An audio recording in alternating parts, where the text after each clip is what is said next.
Hail and Meshes Kingdom. I just watched this video by Fubgun, how I farmed hundreds of divines in 0.4, Abyss Juicing Guide. And while guide overall is pretty nice, I don't recommend farming like this, because there is a big mistake in his setup that will hold you from actually getting hundreds of divines. Well, let's fix it. First of all, let's check map setup. There's two options. First option is to use Omen of Chaotic Rarity. Basically, Fubgun want to get Waystones with high item rarity, more than 50. And I completely agree that you don't want to actually invest them, especially as solo player. At the moment when I recording video, they already cost 60 Exalted Orbs. It's way more profitable is to just sell it quickly and run normal maps. And I completely agree with second setup for picking your maps.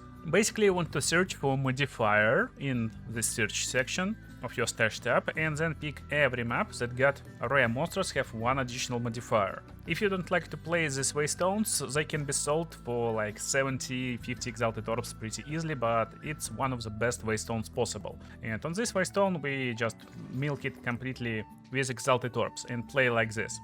This extra modifier is really great. All other Waystones should be upgraded with Orb of Alchemy, and it's insanely cheap, and then you add Exalted Orbs on top to finish these crafts. Slowly go over Waystones one by one and find good item rarity. 50+% is preferable, 60 is just very good. So that's what we're looking for. This is also final step, and it involves Val Orb. So what you want to do is to just corrupt these tablets, and when we got item rarity of 56 on uncorrupted Waystone, we can actually corrupt it. It can turn into tier 16, and tier 16 can be sold for like 20-25 Exalted Orbs right now, so it's up to you, but I got strategy for tier 16 Waystones, so I keep them. But also this corruption may give you a lot more rarity, but at the same time it can lower rarity. Still, corruption adds challenge, adds drops, I guess, and that's why in this setup I'm not completely agree. So in my opinion, you don't want to corrupt Waystones, which already have like 60+ rarity.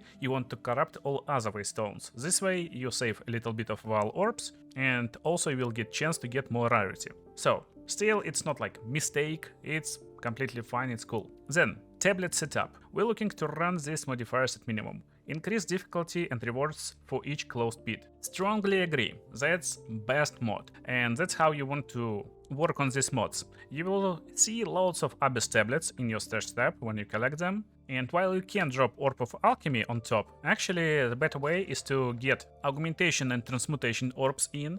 Just like that, we got this mod that we are looking for, so we're taking this tablet and then trying to hit it on all other Abyss modifier tablets. And now you can finally start Alchemy, because you give away high chance to actually hit it by rerolling it few times. First of all, I getting chance to hit preferred augmentation by just transmutation augmentation orb, and then if we're not rolling this increased difficulty, then we're dropping. So here we go, we got a little bit of tablets. The blue tablets that got mod that we're looking for can be further upgraded with augmentation transmutation and then with regal orb. So yeah, since they got preferred mod already, then we're dropping this regal orb.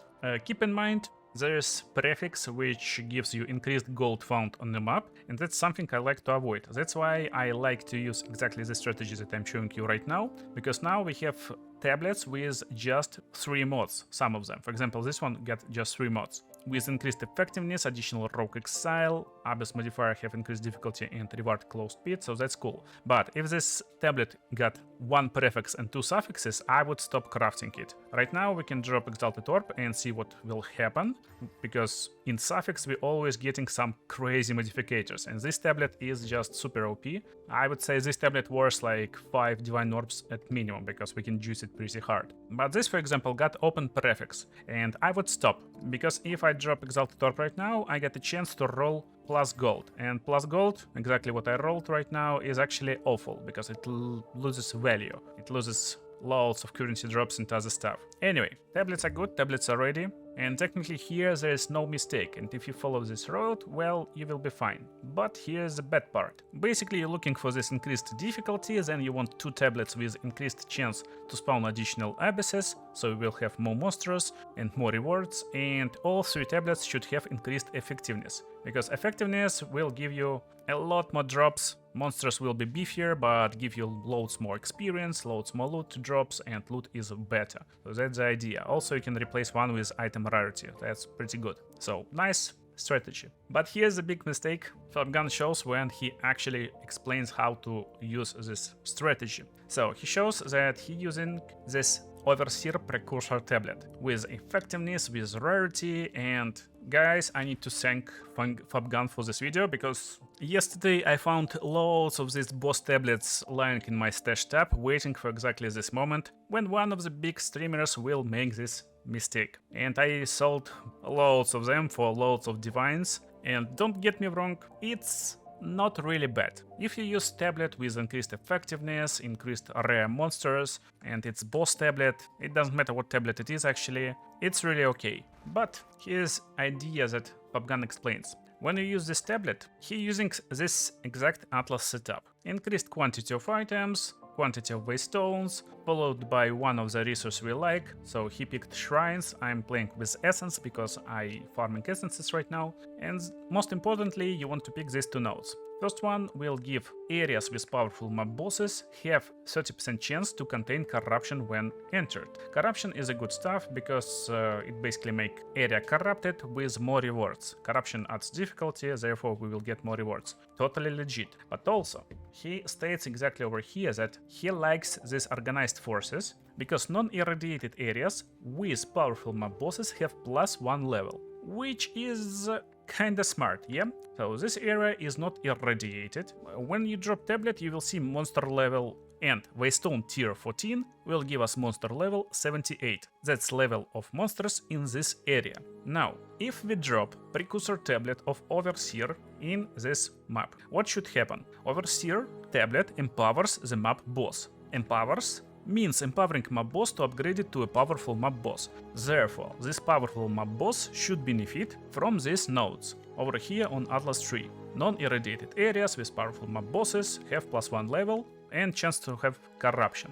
Guess what? If we use this combination right now, we should have level 79 when we enter the map. Now let's open the map without tablet. So we are on the map, monster level 78. So you see, it's completely legit. Let's get back. Now I do the same stuff on different map, and I will drop tier 14 Waystone again, but with precursor tablet. You see, monster level 78. With precursor tablet, it should be 79 when we enter map. But look over here, it's still level 78. But if we pick area with powerful mob boss, area that already contains powerful mob boss, then you will see that monster level 79 is already upgraded, and this area will actually be level 79. If you drop Overseer Precursor tablet right now, then it still will be level 79. This exact mechanic was true in previous patch also, and my initial idea in previous patch was exactly the same. Why we need irradiated tablets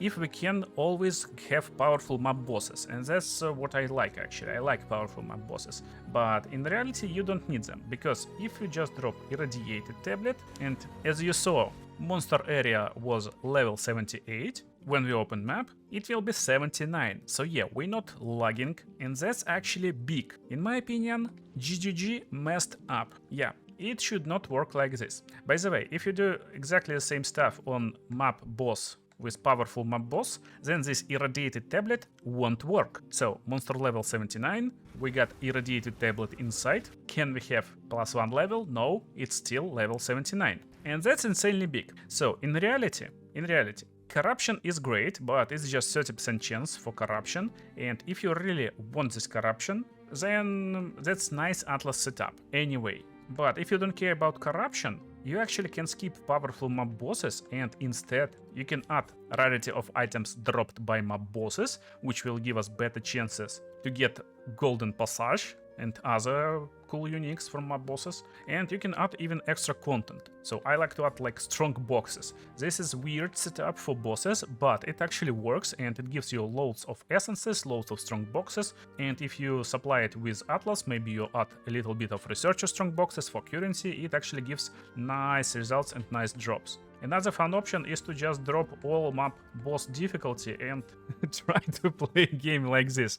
It will create insane bosses, but probably with insane results. Still, it takes too long to defeat them. Okay, now when you know how it works, that's actually like the best setup you want to run. If you're running Fubgun strategy. Again, strategy is fine, there's just a big mistake. You want to use tier 15 Waystones, tier 16 if you're running them, and then instead of using overseer precursor tablets, you want to use just irradiated tablet. So not like basic irradiated tablet, all rules stays the same. Basically you're looking for some tablets with increased effectiveness, with rarity or more rare monsters. So strategy is kinda the same, but just never use these boss tablets and just sell all of them before it's too late. If you don't know why it's so big, basically if area is lower level, the drops is just worse. So in reality, when you playing not level 79 but actually level 80 areas, you get a lot better chances to find item level 82 items, a lot better currency drops, a lot more rare lineage support gems, and so on. And now you know a little bit more about Path of Exile 2 and how to actually juice your maps. You can run this strategy, or if your character is not powerful enough to actually clear high tier bosses, then you can run this strategy that I'm showing you on the screen right now. That's strategy that can work for any character power, and it's insanely good and will give you a nice amount of divines per hour, so you can make your character a lot more powerful by buying better equipment from trade market. See you in the next videos, guys.